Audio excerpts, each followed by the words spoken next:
يا أيها الذين آمنوا إن تنصروا الله ينصركم ويثبت أقدامكم. Dan itu kita harus perlakukan dia itu sebagaimana memperlakukan anak kita yang masih kecil. Begitu perlakuannya. Dan begitu ayatnya dalam surah Al-Isra ayat 23-24 ya. Nanti bisa dilihat.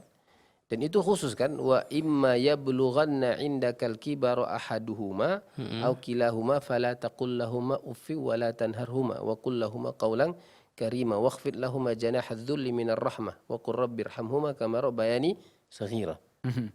Ujungnya kan shaghira. Jadi memang berat, saya bilang ya berat luar biasa karena surga soal masalahnya. Iya kan? Karena di situ surganya gitu. Jadi mengasuh orang tua yang sudah tua itu, apalagi kalau sudah agak pikun dia, yang berbuat suka-suka, nanti dia pipis tadi mana, buang air besar di mana gitu ya. Nanti kalau makan diserak-serai.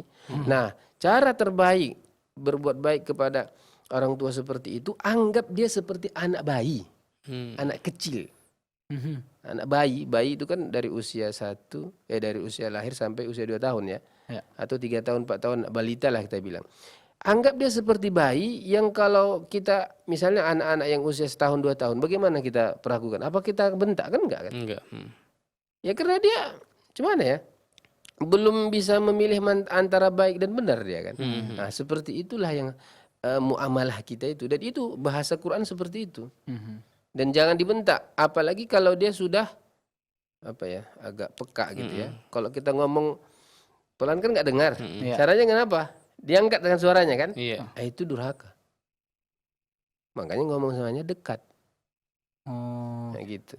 Makanya saya perhatikan itu ada orang-orang tua yang sudah tua itu, dia ngadu ke kita misalnya, anakku ini marah-marah aja sama aku, bentak-bentak aku aja.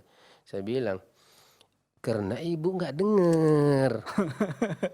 Jadi anak itu harus ngangkat suara. Dianggapnya kan bentak. Gitu ya. Nah, makanya Allah mengatakan fala tanharhuma, jangan bentak.